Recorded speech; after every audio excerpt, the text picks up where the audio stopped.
Boa noite para você que está nos acompanhando ao vivo aí, nosso estudo bíblico das quintas-feiras, às 20 horas, ou para você que está acompanhando em outro horário, também um olá especial para você. Hoje vamos iniciar o capítulo 22 de Lucas, é um capítulo bem longo, não vamos conseguir passar todo ele hoje, vamos ver até que ponto a gente vai, mas é um capítulo muito importante que vai começar, digamos assim, o drama, amigo.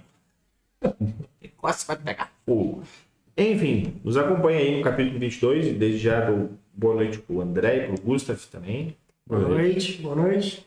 Estamos preparados, já tomamos bastante café. Acabou. Porque nós somos justificados pelo café, né? Ah, é verdade. Tomem café e se revistam de todos os cafés. Café a gente é salvo. Café. Então, fiquem com... Nossa Senhora. Enfim, hoje a gente vai então ler o capítulo 22 de Lucas, como você já está acostumado, pode ler na sua tradução. Aqui nós vamos compartilhar a tela com a tradução da Nova Almeida atualizada. Você pode ver a sua tradução através do seu aplicativo ou também na sua Bíblia física. Fique à vontade para escrever, né? Algo que tenha ali chamado a atenção, mas se não, pode ler aqui também pela tela. Vamos lá. Estava próxima a festa dos pães sem fermento, chamada Páscoa. Os principais sacerdotes e os escribas procuravam uma forma de matar Jesus, porque temiam o povo. Ora, Satanás entrou em Judas, chamado Iscariote, que era um dos 12. Judas foi entender-se com os principais sacerdotes e os capitães sobre como lhes entregaria Jesus. Eles se alegraram e combinaram em lhe dar dinheiro. Judas concordou e buscava por uma boa ocasião para lhes entregar Jesus longe da multidão. Aqui acho que dá para fazer um pequeno parênteses, né? Tem esse pacto, digamos assim, para matar Jesus e algumas informações bem interessantes que Lucas nos dá. Um dos medos dos líderes religiosos era a multidão. E isso a gente precisa lembrar desde a entrada de Jesus em Jerusalém. Não eram poucas pessoas. Ao longo da caminhada de Jesus, antes de chegar em Jerusalém, essa palavra, né, multidão, sempre acompanha Jesus. Há uma discussão se sempre foi a mesma, né, ou se tinha... A gente sabe que tinha um grupo grande próximo de Jesus, além dos 70, dos 12, depois dos 70, 72, tinha um grupo grande que era próximo a Jesus, mas esse grupo grande fazia parte de uma multidão ainda maior, né, que seria um quarto círculo, né, e essa multidão era bem... daria para dizer que não eram sempre as mesmas pessoas, mas muita gente acompanhou Jesus até Jerusalém, e muita gente certamente acrescentou aquele número de pessoas. Então os fariseus viram que o negócio já estava muito além do que eles estavam controlando, né? Então por isso é interessante a gente lembrar, porque aqui Lucas diz que Judas estava buscando uma melhor forma de entregar Jesus, longe da multidão e também num horário em que a multidão não estivesse presente, né? Tanto é que o julgamento de Jesus é feito às pressas, justamente para que a multidão não soubesse, né, o que estava acontecendo.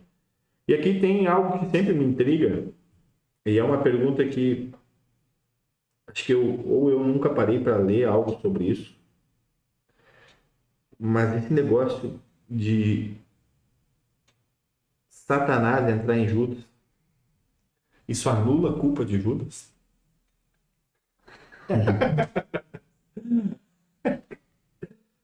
João também traz isso, né?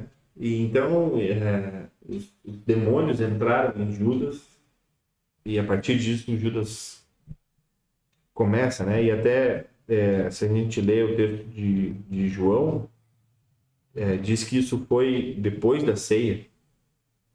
Alguns textos trazem antes, né? Enfim, é uma coisa bem complexa que eu confesso, eu nunca parei para estudar mais a fundo sobre isso, né? O que realmente quer dizer. Mas, todas as outras vezes que a gente tem possessões demoníacas, em nenhum momento é colocado que a pessoa não está ali. Né? Ou que, digamos assim, o demônio assume completamente a pessoa, né? A pergunta que fica é... Aí é uma pergunta bem arriscada. Judas não estava crendo em Jesus? E era justamente sobre que eu estava lendo aqui nos comentários, né? Ajuda aí. Então o comentarista ele fala que Judas, na verdade, nunca creu em Jesus. Por mais que ainda os discípulos ainda não tenham percebido, mas Jesus já sabia disso, né? O comentarista está dizendo aqui que esse Satanás centrado em Jesus só intensificou a incredulidade. Aí o café tem café aí. Satanás entrou em Judas, só intensificou essas ações, né? E eu até estava discutindo no seminário uma vez com um rapaz sobre se uma pessoa que tem fé pode ser possuída, né? E a conclusão era que uma pessoa que não tem fé até pode ser possuída, porque ela não foi batizada nem nada. Mas uma pessoa que tem fé, ela é um templo do Espírito Santo, né? E, assim, ela recebeu ser possuída, ela pode ser oprimida, etc. Tem aquelas fases, mas possuída, se a pessoa tem fé, acho que não, muito dificilmente isso poderia acontecer, né? Porque ela é templo do Espírito Santo, templo de Deus. Mas é uma questão interessante, né? E aí, justamente, Judas nunca creu de fato.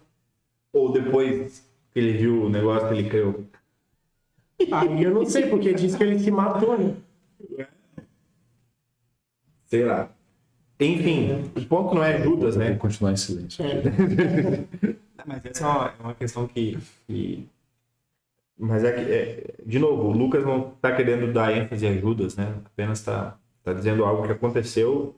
Também não dá para livrar Judas, né, dessa questão, mas conforme a gente também sabe, isso era uma profecia, alguém teria que fazer isso. Então, a gente pode começar a especular coisas mais perigosas, que, então quer dizer que Deus escolheu Judas para ser o traidor? O texto não diz isso. O texto não diz isso. É uma especulação racional, né? E certamente ele não foi... Quer dizer, ele foi culpado, né? Sim, então, sim. Jesus mesmo na sequência que a gente vai ler, né? Ele fala, ai daquele por quem é traído. Depois ele entrega o pão e tal, e tudo mais, né? E até depois ele fala também sobre uma traição de Pedro, né? Se a gente for ver essas questões, mas enfim, aquilo que o texto não diz, a gente pode ficar se perguntando, e caso você fique com dúvida hoje, bem-vindo ao clube. Vamos ficar com essas dúvidas aí. Eu particularmente fico, realmente não seria tão taxativo assim dizer que ele nunca tinha crido em Jesus. Eu não sei, tem como. Mas aqui é bem evidente, né, que o demônio conseguiu entrar. E aí tem esse pacto, né, já diz a combinação em dinheiro e tudo mais. E aí chega o dia da Páscoa, né, ou chega a preparação, e eu acho muito legal que Lucas narra ou detalha essa preparação para a Santa Ceia, né, ou para, na verdade, até esse momento aqui era para ceia, né, que era algo comum. Chegou o dia da festa dos pães sem fermento, em que era necessário fazer o sacrifício do cordeiro pascal. Então Jesus enviou Pedro e João dizendo: vão e preparem a Páscoa para que a comamos. Eles lhe perguntaram: onde o Senhor quer que a preparemos? Jesus lhe explicou: ao entrar na cidade, vocês encontrarão um homem com um cântaro de água. sigam esse homem até a casa em que ele entrar e digam ao dono da casa. O mestre pergunta: onde fica o aposento no qual comerei a Páscoa com os meus discípulos? Ele lhes mostrará um pedaço, um espaçoso cenáculo mobiliado. Ali façam os preparativos. E indo, acharam tudo como Jesus tinha dito e prepararam a Páscoa. Não tem como não lembrar da entrada de Jesus em Jerusalém, né? Quando Jesus diz para os discípulos: olha, vocês vão em tal lugar, vai ter um jumentinho lá. Os caras vão perguntar: o que vocês estão pegando? Aí vocês falam: foi o mestre que nos mandou pegar o jumentinho. Aí vai dar tudo ok. Aqui de novo, né? O cara vai estar com um pote de água grande carregando, vocês entram junto na casa dele e aí perguntam: onde é que vai ser o negócio aí? Enfim, eles já sabiam, né? E é interessante porque... Não, detalhe, né? O cara com o cântaro não era o dono da casa. Não era o dono da casa. O cara com o cântaro, na casa que ele entrar, perguntem ao dono da casa. Isso. Então, bem complexo, né? Os discípulos deveriam ter anotado o negócio aí. Mas o que é interessante é que, digamos assim, mais uma forma de dizer: vejam, quem está fazendo sou eu. Né? Na verdade, quem tá preparando, quem já fez tudo, até mesmo essa ceia, sou eu. Vocês só são, né, a palavra, poderia usar a palavra dispenseiro, né? Vocês só são aqueles que estão indo fazer o que eu estou mandando. Vocês não estão preparando nada. Então isso também acho que é bem enfático, assim como a entrada de Jesus, né, em Jerusalém. Não foi os discípulos que fizeram, né, a multidão, foi o próprio Jesus que já tinha preparado a entrada. E, enfim, é uma boa lembrança. Continuando aqui, então, versículo 14, né? É isso? Uhum. Isso. Chegada a hora, Jesus se pôs à mesa e os apóstolos estavam com ele. Então Jesus lhes disse: tenho desejado ansiosamente comer esta Páscoa com vocês antes do meu sofrimento, pois eu lhes digo que nunca mais a comerei até que ela se cumpra no reino de Deus. E pegando um cálice, depois de ter dado graças, disse: peguem e repartam entre vocês, pois eu digo a vocês que, de agora em diante, não beberei do fruto da videira até que venha o reino de Deus.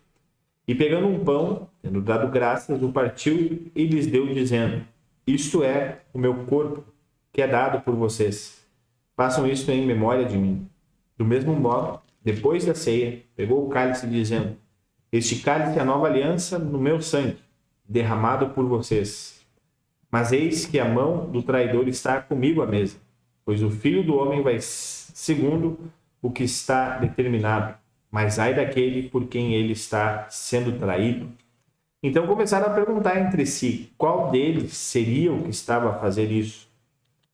Houve também entre eles uma discussão sobre qual deles parecia ser o maior. Jesus lhes disse: os reis dos povos dominam sobre eles, e os que exercem autoridade são chamados de benfeitores. Mas vocês não são assim, pelo contrário.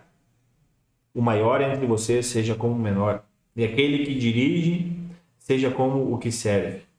Pois qual é o maior? Aquele que está à mesa ou aquele que serve? Não é verdade que é aquele que está à mesa? Pois, no meio de vocês, eu sou como quem serve. Vocês são os que têm permanecido comigo nas minhas tentações, e eu confio a vocês um reino, assim como meu Pai confiou a mim, para que comam e bebam a minha mesa no meu reino. E vocês se assentarão em tronos para julgar as 12 tribos de Israel. Simão, Simão, eis que Satanás pediu para peneirar vocês como trigo.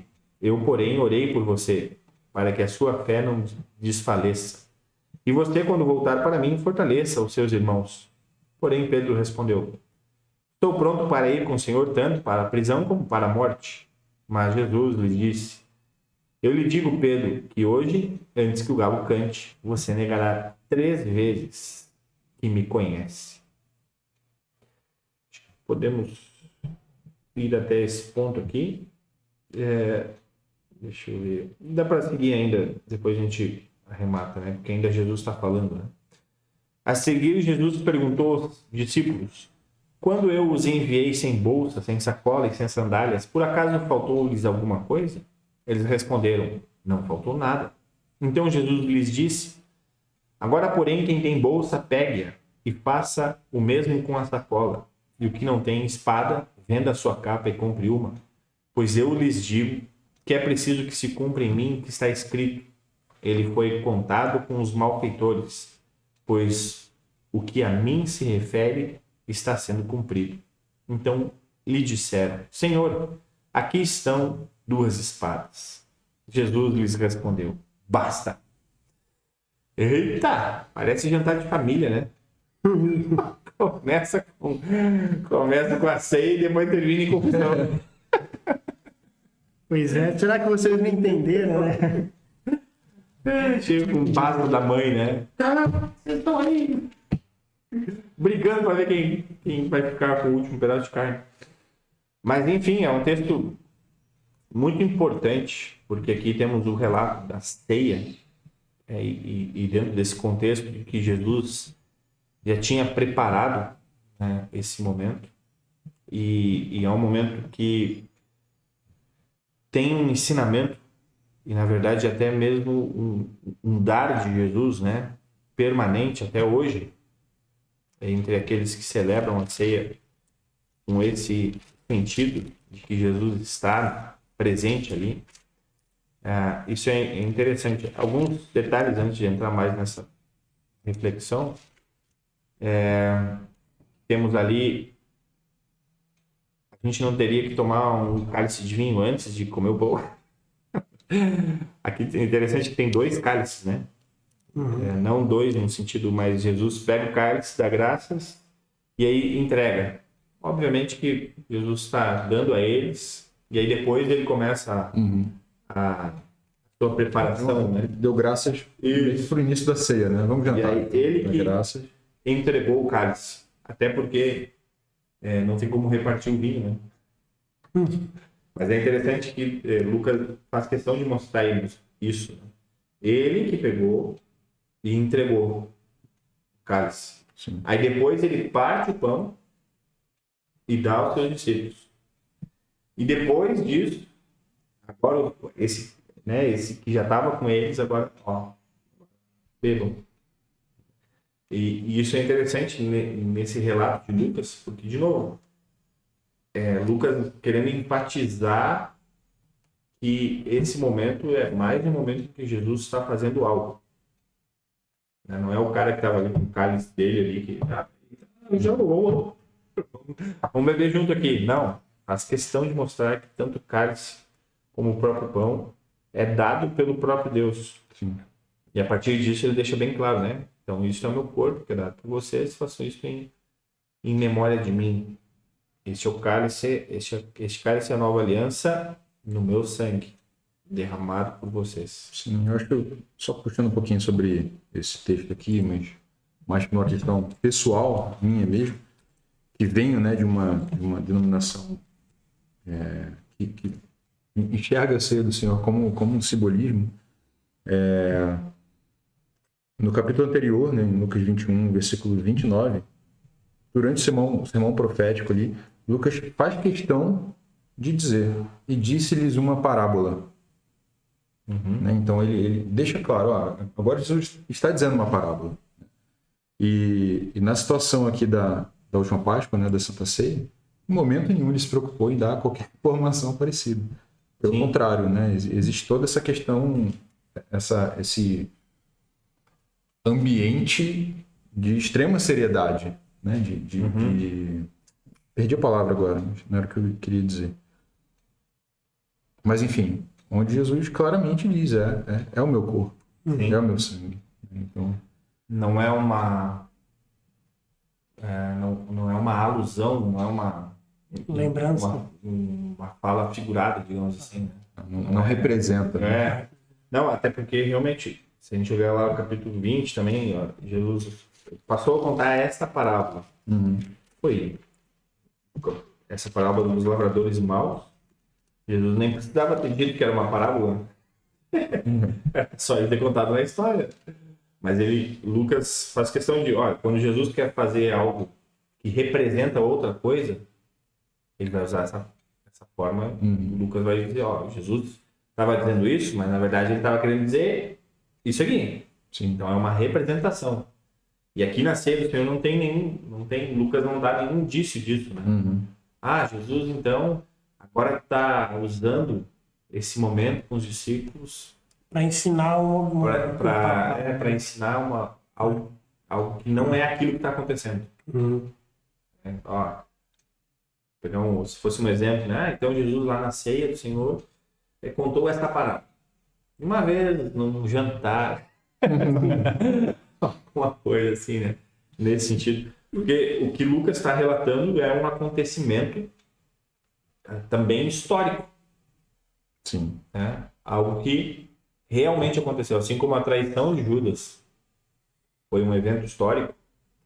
Essa ceia em que Jesus fala que isso é o corpo e o sangue dele também é um acontecimento histórico.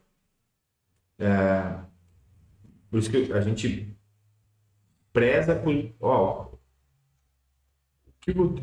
o texto não está dizendo algo. Se não está dizendo, então não vamos especular sobre isso. Se o texto não está afirmando outra coisa ou está deixando brecha para algo, uma outra interpretação, então a gente não precisa falar sobre isso. Mas agora, como é direto e reto aqui, né?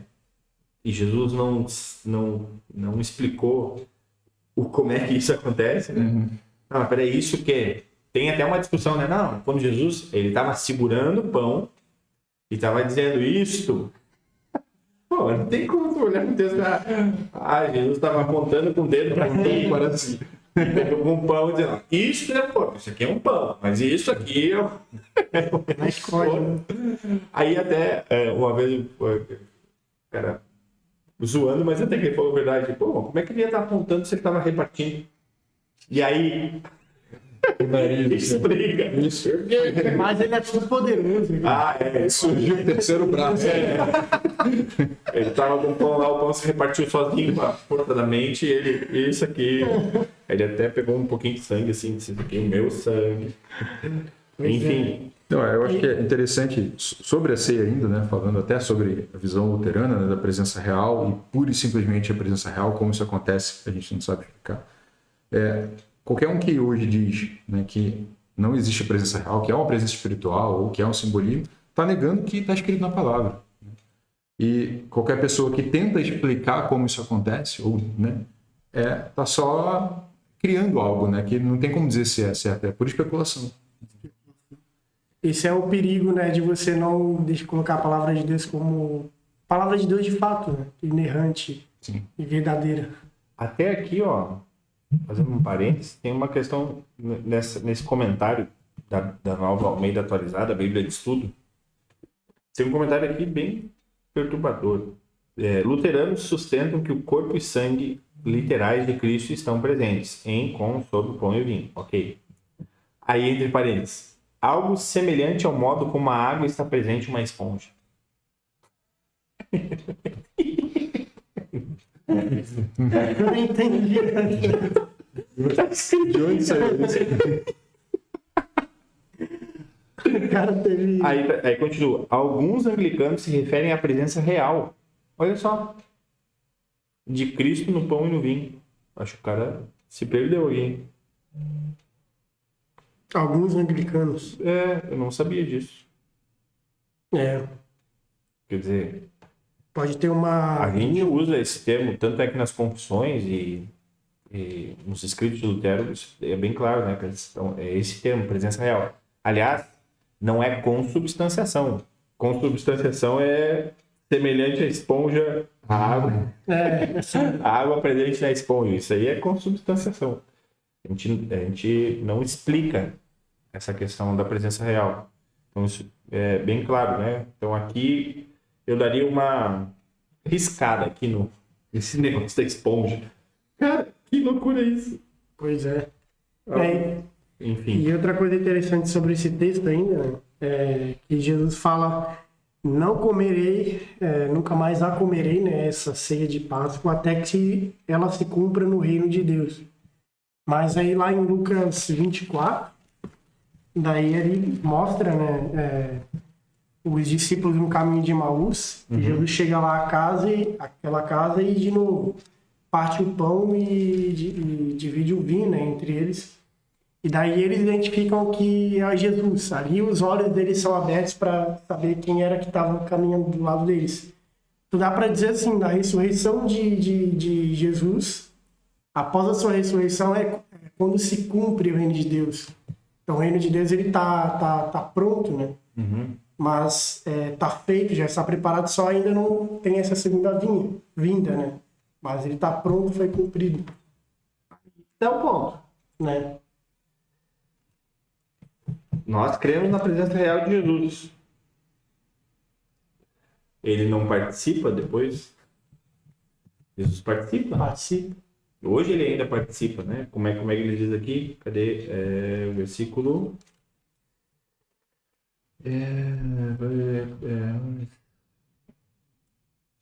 Eita, perdi agora aqui. Qual versículo?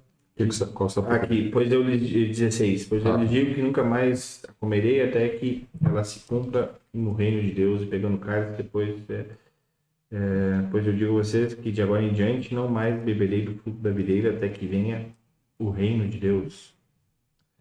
Bom, eu digo assim, o que eu estava tentando dizer é nesse sentido, né? A ressurreição de Jesus dá esse algo completo. A gente pode ver esse texto, né, digamos assim, tanto falando para a vida eterna, digamos assim, mas também com aquilo que acontece, né, com a presença de Jesus. Nós recebemos na Santa Ceia tudo isso, tudo isso que Jesus prometeu, né? Então, ao receber o próprio Jesus, estamos recebendo a participação dele, né?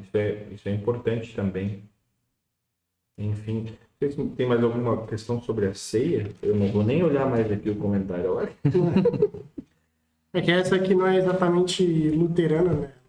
Aí acaba que algumas, como tem outras pessoas que às vezes escreveram também esses comentários, aí tem aquela confusão entre os luteranos da outra e os luteranos nossos, né? Aí às vezes dá essas confusões, assim, né? Bom, aqui na verdade já encerra a ceia ali com a bomba, né? De que há um dentre vocês aí que vai me trair.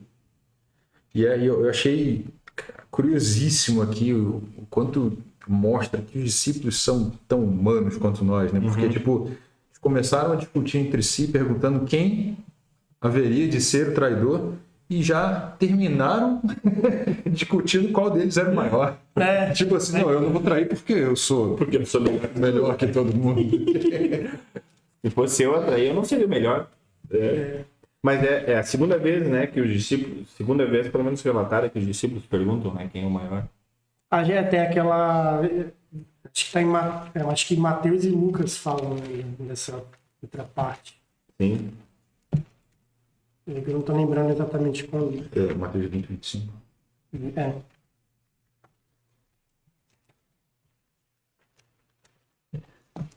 E Jesus, de novo, tem que falar para eles, né? Pô, vocês não escutaram aquela outra vez que eu já falei que, na verdade, o maior é aquele que serve. E aqui, de novo, quando a gente realiza a Santa Ceia, né, no culto, não é uma obra do pastor e não é uma obra da igreja realizar a ceia. É Jesus Cristo servindo a igreja. E aqui ele faz questão de lembrar disso, né? Quem é o maior? Ele até coloca, né? Pois no meio de vocês eu sou como quem serve. Então, na Santa Ceia a gente pode ter essa certeza, né? De que além de estar recebendo Jesus, ele mesmo está nos servindo. Assim como ele fez com os discípulos. Ele preparou, ele serviu, ele se entregou, ele ressuscitou e ele ainda hoje serve a sua igreja da mesma forma. Então, se a gente quer ver Deus ou essa autoridade de Deus ou a importância de Deus, a gente precisa prestar atenção naquilo que ele nos dá. E principalmente através dessa salvação, né? A forma como que ele nos dá essa salvação, a gente pode ver Deus, conhecer Deus, ver a importância que ele é. E, obviamente, logo após a liturgia da Santa Ceia, nós temos um momento da liturgia que se chama Ação de Graças, em que a gente ora dizendo assim, aumente em nós a caridade, né? Para com o nosso próximo. E isso faz uma referência a essa fala de Jesus, em que, bom, agora que você recebeu a Santa Ceia, você é convidado a servir os outros também. Não apenas na Santa Ceia, mas a partir dela, né? A agir com caridade, agir com amor ao próximo, justamente porque agora você também serve. Então isso é o que a gente ora dentro da liturgia após a ceia, né? E isso é importante a gente sempre ressaltar, que nós somos chamados, então, a servir. Assim como o Gustavo lembrou, né? A gente às vezes fica pensando, pô, será que eu já estou reconhecido diante de Deus? Aqui eu fiz uma coisa boa aqui, será que agora Deus está me vendo? Aí Deus vai dizer, meu filho, eu não estou nem aí, vai servindo, eu só vou enxergar Cristo em você agora. O resto você tem que servir. Isso é o que Jesus está dizendo aqui, né? E termina ainda com outra bomba, né? Com Pedro sendo avisado. Aqui eu fico imaginando, aqui o Lucas não diz, né? Não sei se em outro relato diz, se foi na frente dos discípulos ou se a confusão estava lá, né? O pessoal estava discutindo ali, aí Jesus chamou Pedro de canto, olha aqui, meu filho.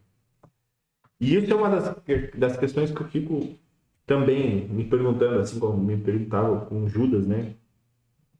Cara, como é que pode Jesus avisar Pedro e mesmo assim... E ele mesmo assim ele faz. Se isso acontecesse comigo, de Jesus chegar e falar assim para mim, Lucas, é bom que você respeite seu pai e sua mãe. Pô, se eu escutasse isso, eu ia obedecer meu pai e minha mãe. Mas por que eu não... Óbvio, cara, é muito lógico, cara. Ele não tem... a gente ouve, só que isso aqui é mais direto, né? Mas se a gente trazer para nosso dia a dia, cara, a gente ouve essas mesmas palavras para nós hoje, nos dizendo, né? Olha, não cobice, né? Não pense mal de alguém, não fale mal de alguém. E mesmo assim a gente vai lá e cai nessa tentação. Então não tem... Pedro, de novo, é um exemplo do que a gente é, né? É um de nós. Claro, aqui fica mais evidente porque é uma situação bem contextualizada, né? Pedro até falou, Jesus até falou o horário. Deu tudo certo. Ó, antes do cara cantar, você vai me ligar. Ainda falou a quantidade. 3 vezes. É uma profecia a curto prazo. Eu até falei no culto, né? Quando a gente leu esse texto, eu disse, pô, Pedro poderia ter parado na segunda, né? Cara, na segunda. Antes do galo cantar, caraca, se enfia numa caveira, até o galo cantar. Só para não dar 3. Mas de novo, é um ensinamento de que não tem. Se não é Jesus na nossa vida, a gente não consegue cumprir a lei. Isso aqui está nos deixando bem claro isso. Olha, se não é Jesus te salvar, a gente fala que, claro, o ladrão na cruz é a última mensagem que tem antes de Jesus morrer, o que ele está fazendo. E até que alguém ainda acha que é por mérito próprio que você é salvo, o ladrão da cruz está dizendo isso. Mas antes disso, tem Pedro, que também Pedro poderia ter os maiores méritos. O discípulo de Jesus, né? Um cara que falou que ia dar a vida por ele. Ele diz isso, Pedro fala isso. Estou pronto para ir com o Senhor tanto. Pedro não estava mentindo aqui. Pedro não está mentindo quando diz que prefere morrer por Jesus. Pedro não está mentindo. Pô, imagina um cara desse e Jesus faz questão de nos mostrar que esse cara não consegue cumprir a lei. esse cara não tem mérito para receber o que vai receber. Então, poxa, se isso aqui não é uma palavra confortadora, né? Jesus está nos mostrando na hora mais dramática, né? E vejam só, eu avisei Pedro e mesmo assim ele não conseguiu cumprir. Que dirá vocês? Como é que vocês vão cumprir? Então, se Pedro fosse uma representação de algum expoente da igreja, seria justamente esse. Pedro nos deu a linha sucessória de que não conseguimos cumprir a lei. Ele é o Papa dele. Igual a igreja fala. Então, vamos pegar por esse lado. Ele é aquele que fez com que todos nós soubéssemos que não conseguimos cumprir a lei. Mesmo Jesus dizendo dia, horário, vezes, a forma, a gente não consegue cumprir. Não tem como. Alguém poderia dizer, e não diz que Satanás entrou. Até, aliás, a gente pulou essa parte, né? Onde é que diz aqui? No 31. 31, né? Eis que Satanás pediu para peneirar você como trigo. Lembrando de Judas, né? Uhum. É interessante isso. Porque Satanás também tentou entrar. Aí fica a pergunta. Tentou entrar em todos. Conseguiu em Judas. Será? Por isso que ele é Eu não sei se o peneirar como trigo aqui seria entrar. Não, sim. Simplesmente, né? Mas eu digo, oprimir ele quis ou, tentar. enfim, colocar dúvida, né? Ele quis tentar. Sim, Tanto é que Jesus pede, né? Eu orei por vocês para que a sua fé não desfaleça, ou seja, para que vocês não fiquem sem essa fé. Sim. Aí sim, a gente pode falar sobre Judas, né? Que Judas realmente não estava crendo em Jesus. Enfim, mas aqui é interessante esse relato, né? Que Satanás também tentou Pedro. E isso é interessante, Lucas, colocar, porque lá quando Pedro realmente traz Jesus, ali é Pedro. Uhum. Não tem influência de Satanás, não tem como botar a culpa no Satanás. Ali é Pedro, né? Aí vem a questão, né? Então Pedro quer dizer que negou Jesus, não cria em Jesus? Tem uma outra. Cara, olha que coisa interessante aqui. Me corrijam se eu estiver lendo errado. Mas quando Satanás chega, né, eu quero ser andá-los como trigo ou peneirá-los como trigo, Jesus ora pedindo a Deus, né, para que a fé de Pedro não desfaleça. Uhum. Isso só reforça o quanto a fé é dada por Deus. Exatamente. Bem lembrado. Não dependia de Pedro. Sim. Satanás tentou derrubar a fé dele, mas a fé foi dada por Jesus, pela oração. Que foi mantida por Deus. Jesus, né? Eu orei por você para que a sua fé permaneça. Eu não te disse para a sua fé permanecer. Eu orei para que a sua fé permaneça. Não. Ou seja, Jesus pede ao Pai para que mantenha a fé. Uhum. Senão Jesus poderia ter dito aqui então, né? Olha, Pedro, você tem uma fé aí dentro que você precisa, né, cuidar dela. Então cuide bem. Jesus não fala isso. Mas ele diz que orou porque para que essa fé não desfaleça. Essa fé que já foi dada, né? Uhum. E é interessante que ele usa Simão. Simão Mas quando Pedro diz uma coisa boa, Jesus diz, Pedro, sob esta pedra edificaria a minha igreja. E é interessante que Jesus faz isso, né? Agora você vai ser chamado Pedro, como se fosse a partir dessa... Jesus, agora Pedro crê em Deus, o nome dele é Pedro, né? E aqui ele usa Simão. Simão. Aí ele já... Lembra quem você era antes de você receber essa fé. Lembra quem você era. E aqui Jesus está fazendo questão de lembrar disso, né? Porque quando ele fala...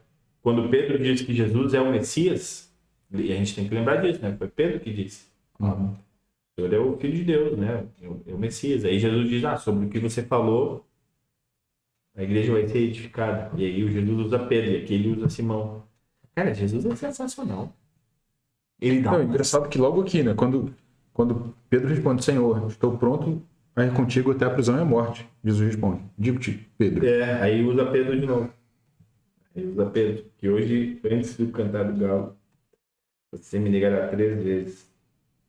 Será que Pedro fez um churrasco desse galo depois? Que raiva desse galo.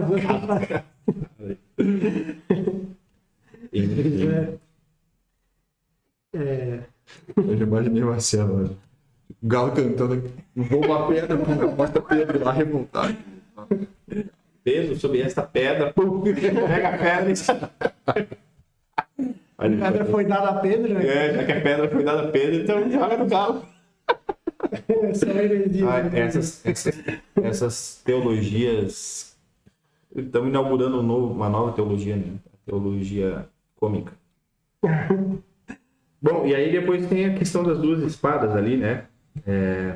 Jesus perguntou aos seus discípulos, lembrando, né? Porque quando Jesus envia os discípulos, ele envia e diz assim, ó, não levem bolsa, não levem nada, porque vocês vão receber tudo durante a ida de vocês para pregar, para falar sobre a vinda do reino de Deus. Quando Jesus envia os seus discípulos por várias cidades, várias regiões, aqui ele diz, né? Quando os enviei sem bolsa, sem sacola, sem sandália, faltou alguma coisa? E eles mesmos dizem, né? Não faltou nada. E aí Jesus diz, então agora peguem e façam o mesmo com a sacola. E o que não tem espada, venda a sua capa e compre uma. E aí os discípulos então dizem, aqui estão as 2 espadas. E Jesus responde com um grande sonoro basta, né? Aqui eu estou dando uma olhada aqui no que diz as interpretações, mas alguns falam que é uma afirmação metafórica, né? Para os discípulos se armarem espiritualmente. Está dizendo o seguinte, bom, agora vocês se preparem porque o negócio vai ser complicado. Aí os discípulos entendem que é literalmente pegar 2 espadas. É por isso que ele... né? E aí os discípulos vão lá e pegam...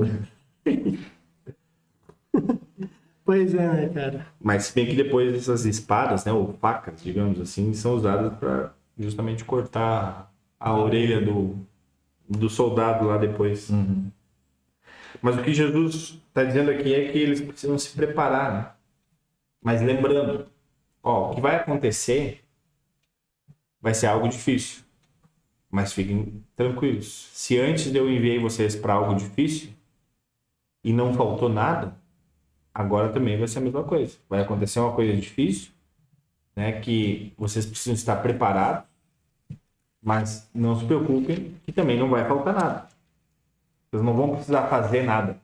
Esse é o intuito, né? Vocês não vão precisar se preocupar em fazer algo para isso que vai acontecer, porque nesse caso aqui, Jesus vai fazer tudo, né?